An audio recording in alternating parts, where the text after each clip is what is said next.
other forces at work in this world, Frodo, besides the will of evil.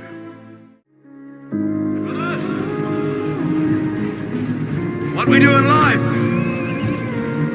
echoes in eternity.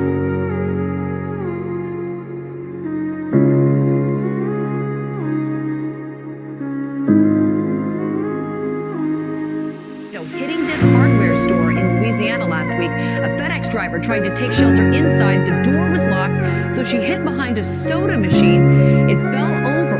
Look at that. My goodness, when the tornado destroyed the entire store. Incredibly, she was not injured. She walked away without a scratch. Reference, this is what it used to look like. Now, it's this. Tyra Johnson is that woman. She had just made her FedEx deliveries to Sagonas from the back door. She came out and looked up. She fell over. And there really are no words to put to this video. How did she survive? God. There's no explaining God.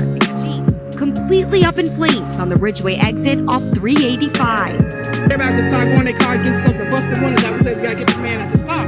Witnesses say the Jeep was driving eastbound on 385 when he was sideswiped by another car, pushing him down a hill and into this pole.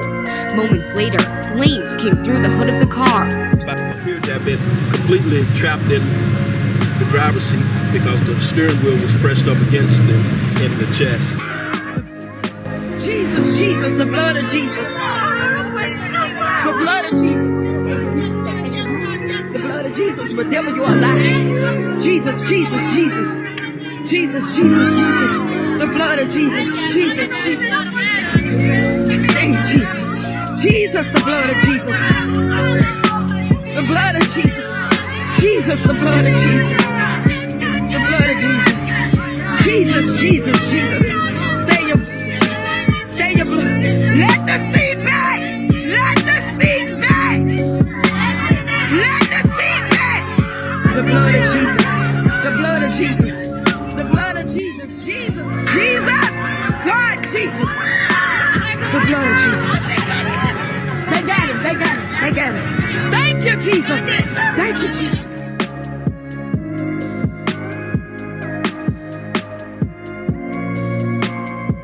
The man to safety, and moments later, loud popping noises came from the car. A noise they say they won't forget. Nothing's caught from the blow, Lord. Please let us get this man out of here. The driver was taken to Regional 1 in non-critical condition, but a sight that brought tears to many was this Bible, the only thing left in a completely burned up vehicle sitting on the front seat. So that is God. So if you don't believe, you know what to say.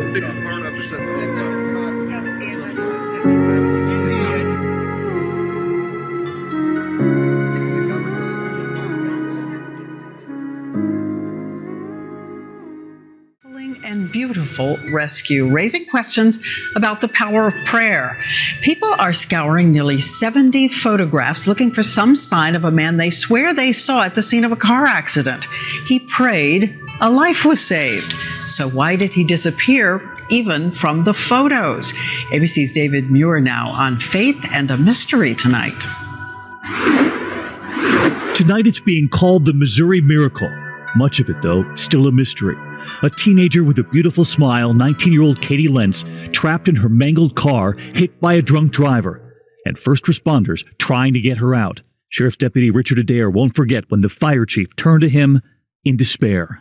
He was concerned because he was out of options. The tools weren't working, and it was, by that time, I said almost an hour. He said, I don't know how we're going to get her out. And I said, Raymond, I promised her mother and her that we get her out. While inside that car, Katie had one request: to pray with the rescuers out loud. And then suddenly, right there, amidst the rows of corn, at the scene blocked off for nearly a mile, a man appears. He was dressed in a black priest shirt with a white collar. And the rescuers notice something else. He was carrying a small bottle. He had a small little white container of anointment oil, is what it appeared to be. And he asked if he could anoint the girl in the car. And at first, my first thought was that it would possibly send the wrong message to Katie, that maybe we had called a priest. But they allow him to do it. A sense of calmness come over her then, even more so than what she had been already. I can't be for certain, who said or how it was said or where it come from. We very plainly heard that we should remain calm, that our tools would now work, and that we would get her out of that vehicle. Moments later, it happened. A neighboring fire department arrives with a new set of stronger tools, finally able to cut through that frame. They all turned to thank the priest, but he was gone. In fact, in all of those photos at the scene, no sign of the priest. And tonight, family and friends are grateful. Whether it was just a priest as an angel, serving as an angel, or an actual angel that came in, he was an angel to all those and to Katie. The fire department's Facebook page tonight filling up fast. Do any of the responders know who the priest was that seemingly appeared out of nowhere? I would love to shake his hand. And tonight, from Katie's mother, a message too. Very pleased that Katie's near tragic accident provides proof to all that miracles still happen. Her mother adding, please continue to pray for her, and in Katie's words, pray out loud. Pray out loud. And today we reached out to 15 churches within 30 miles of that accident scene. No one could tell us who the man was. And as for Katie, 6.5 hours of surgery, many broken bones, but her mother says her face and that beautiful smile untouched. Diane, everyone at that rescue scene touched by that stranger.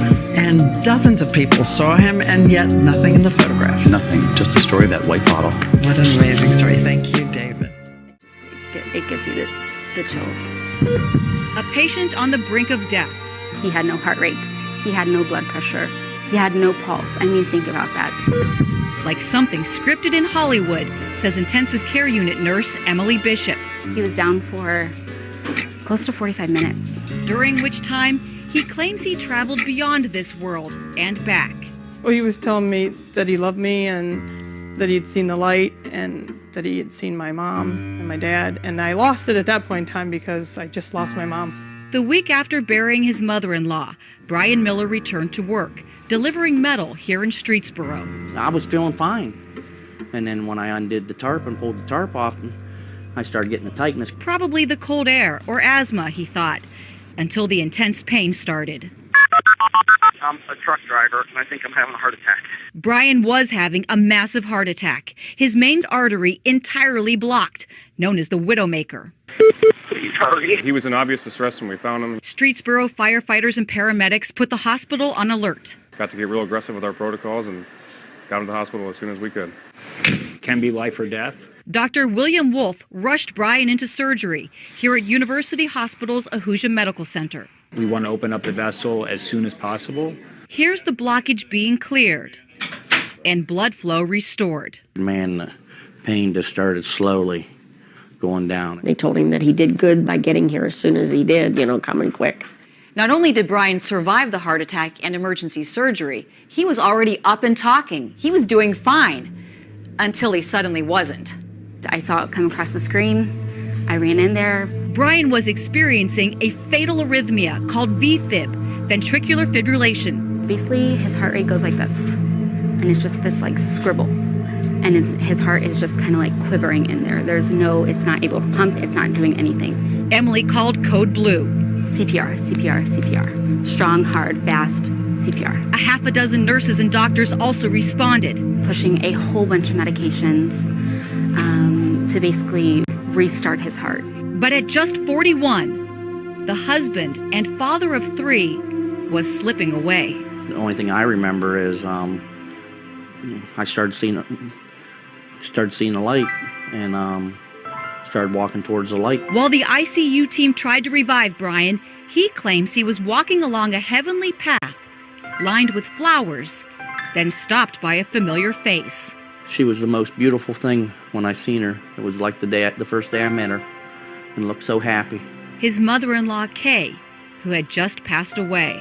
She grabbed a hold of my arm and she told me, it's not your time. You don't need to be here. We need to take you back. You got things to go home and do. And after what felt like 15 minutes, her husband, Jack, was back there waving at me, giving me a smile. And she just telling me to go home. It walked me back. But at the hospital, time was running out. Or so everyone thought. We shocked him 4 times. And on the 4th time, it still didn't work. And then, out of nowhere, he got his pulse back. A normal heartbeat after nearly 45 minutes. It's pretty awesome to see. Even more incredible was Brian's condition. So if you think about that, his brain had no oxygen for 45 minutes. So the fact that he is up, walking, talking, laughing, everything, I mean, that's amazing. As is Brian's memory of the white light. And I just totally broke down. And I went and sat down because I totally lost it when he told me that. But Brian says there's no reason to feel sad. The experience has changed his entire outlook on life and death. There is an afterlife, and people need to believe in it big time. He says he's eternally grateful to the medical staff and his mother-in-law for this second